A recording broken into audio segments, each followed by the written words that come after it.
सभी के लिए हर जगह उच्च शिक्षा के आदर्श वाक्य के साथ कर्नाटक राज्य मुक्त विश्वविद्यालय बीदर एक क्षेत्रीय केंद्र जो अपनी खुली और दुरुस्त शिक्षा के लिए प्रसिद्ध है और यूजीसी द्वारा एनएसी A+ ग्रेड के साथ मान्यता प्राप्त है। उन्होंने शैक्षणिक वर्ष 2025-26 के जुलाई संस्करण के पहले वर्ष के लिए विभिन्न शैक्षणिक कार्यक्रमों में प्रवेश के लिए ऑनलाइन आवेदन आमंत्रित किया है। कुलपति प्रोफेसर शरणप्पा वी हालसे ने कहा कि शहर बीदर के पत्रिका भवन में कर्नाटक राज्य मुक्त विश्वविद्यालय बीदर द्वारा आयोजित एक प्रेस मीट को संबोधित करते हुए उन्होंने बताया कि चालू शैक्षणिक वर्ष के लिए प्रवेश प्रक्रिया 1 जुलाई से शुरू हो गई है। लगभग 79 विभिन्न विषयों में प्रवेश लिया जा सकता है। उन्होंने बताया कि राज्य में छात्रों की सुविधा के लिए राज्य भर में 38 क्षेत्रीय केंद्र स्थापित किए गए हैं। उन्होंने कहा कि ट्रांसजेंडर, दृष्टिबाधित, कोविड-19 से दिवंगत माता पिता के बच्चों और अल्पसंख्यकों के बच्चों के लिए शुल्क में छूट है, इसलिए उच्च शिक्षा से वंचित लोगों को इसका लाभ उठाना चाहिए। प्रेस कॉन्फ्रेंस में क्षेत्रीय निर्देशक नागेश एम, कलबुर्गी क्षेत्रीय निर्देशक संगमेश हिरेमठ, यादगिर क्षेत्रीय निर्देशक हनुमंत उपस्थित थे। केपी न्यूज के कैमरामैन पपुराज का कवरेज। देश विदेश और स्थानीय समाचारों के लिए चैनल को लाइक, शेयर और सब्सक्राइब करना ना भूलें।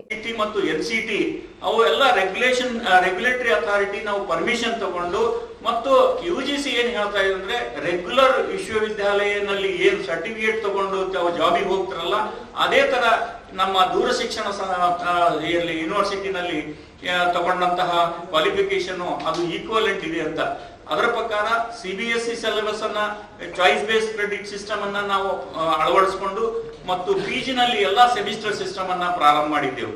ಹೀಗಾಗಿ ನಮ್ಮ ವಿಶ್ವವಿದ್ಯಾಲಯದಲ್ಲಿ ಪಡೆದಂತಹ ಎಲ್ಲಾ ವಿದ್ಯಾರ್ಥಿಗಳಿಗೆ ಅನೇಕ ವಿದ್ಯಾರ್ಥಿಗಳಿಗೆ ಜಾಬ್ ಎಲ್ಲ ಸಿಕ್ಕಿದೆ। ಹೀಗಾಗಿ ಈ ಭಾಗದ ವಿದ್ಯಾರ್ಥಿಗಳಿಗೆ ಎಷ್ಟೋ ವಿದ್ಯಾರ್ಥಿಗಳು ಡ್ರಾಪ್ ಔಟ್ ಆಗಿರ್ತಾರೆ ಡಿಗ್ರಿ ಮಾಡಾಗ। ನಾನು 85, 82 ನಲ್ಲಿ ಎಷ್ಟು ನನ್ನ ಕ್ಲಾಸ್ಮೇಟ್ಸ್ ಎಲ್ಲ 50-60 ಜನ ಇದ್ರು। ಈಗ ಈವನ್ ಸಿಂಡಿಕೇಟ್ ಬ್ಯಾಂಕ್ ಇತ್ತು, ಆ ಬ್ಯಾಂಕ್ ಮ್ಯಾನೇಜರ್ ಮಗನೂ ರೆಗ್ಯುಲರ್ ಆಗಿ ಅವರು ಡ್ರಾಪ್ ಔಟ್ ಆದ್ರು। ಅಂತ ವಿದ್ಯಾರ್ಥಿ ಕೆಲವರಿಗೆ ಮುಂದೆ ಅವರಿಗೆ ನಾವು ಓದಬೇಕು, ನಮ್ಮ ವಿಶ್ವವಿದ್ಯಾಲಯದಲ್ಲಿ 18 ವರ್ಷದಿಂದ 100 ವರ್ಷದವರೆಗೆ ಅವಕಾಶ ಇದೆ, ಏನ್ ನಮ್ಮಲ್ಲಿ ಏಜ್ ಬಾರ್ ಇಲ್ಲ। ಹೀಗಾಗಿ ನಮ್ಮ ವಿಶ್ವವಿದ್ಯಾಲಯದಲ್ಲಿ ಅಡ್ಮಿಷನ್ ಅನ್ನ ತಗೊಂಡಂತಹ ವಿದ್ಯಾರ್ಥಿ ಅವರಿಗೆ ಹೈಯರ್ ಕ್ವಾಲಿಫಿಕೇಶನ್ ಸಿಗ್ತದೆ। ತಮಗೆಲ್ಲ ಗೊತ್ತಿರಬಹುದು, ಸರ್ಕಾರದ ದೇಹ ಉದ್ದೇಶಗಳು ಅನೇಕ ಪ್ರಾಜೆಕ್ಟ್ ಗಳನ್ನ ಚೆನ್ನಾಗಿರ್ತವೆ। ಸರ್ಕಾರ ಸೆಂಟ್ರಲ್ ಗವರ್ಮೆಂಟ್ ಆಗ್ಲಿ ನಮ್ಮ ಸ್ಟೇಟ್ ಗವರ್ಮೆಂಟ್ ಆಗ್ಲಿ ಅದು ಸೋಷಿಯಲ್ ಆಕ್ಚುಲಿ ಸೊಸೈಟಿಗೆ ಅನುಕೂಲ ಆಗ್ಬೇಕಂತ ಹೇಳಿ ಅವರು ಎಜುಕೇಶನ್ ಟು ಆಲ್ ಅಂತ ಹೇಳ್ತಾರೆ। ಎಲ್ಲರಿಗೂ ಎಜುಕೇಶನ್ ಅನ್ನ ಹೈಯರ್ ಎಜುಕೇಶನ್ ಅನ್ನ ಕೊಡ್ಬೇಕಂತ ಅವ್ರ ಉದ್ದೇಶ ಇದೆ।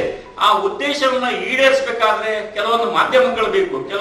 ಈಗ ನಾನು ತಮಗೆ ಪ್ರೆಸ್ ಮೀಟ್ ಅನ್ನ ಮಾಡಿ ನಮ್ಮ ವಿಶ್ವವಿದ್ಯಾಲಯ ಬಗ್ಗೆ ಮಾಹಿತಿಯನ್ನ ಪ್ರತಿಯೊಂದು ಹಳ್ಳಿಗೆ ತಿಳಿಸ್ಕೊಡ್ಬೇಕಂತ ಹೇಳಿ ನಾನು ನಮ್ಮ ಬೀದರ್ ಡಿಸ್ಟ್ರಿಕ್ಟ್ ನಲ್ಲಿ ಬಂದು ನಾನು ತಮ್ಮಲ್ಲಿ ಪ್ರೆಸ್ ಮೀಟ್ ಮಾಡಿಕೊಂಡು ಆ ಪ್ರೆಸ್ ಮುಖಾಂತರ ನಾವು ಮಾಧ್ಯಮದ ಮುಖಾಂತರ ನಾವು ಸಮಾಜಕ್ಕೆ ಜನರಿಗೆ ತಿಳಿಸ್ಕೊಡ್ತಾ ಇದ್ವಿ। ಅದೇ ತರ ಸರ್ಕಾರದ ಉದ್ದೇಶ ಎಜುಕೇಶನ್ ಟು ಆಲ್ ಅಂತ ಹೇಳಿದ್ವಿ।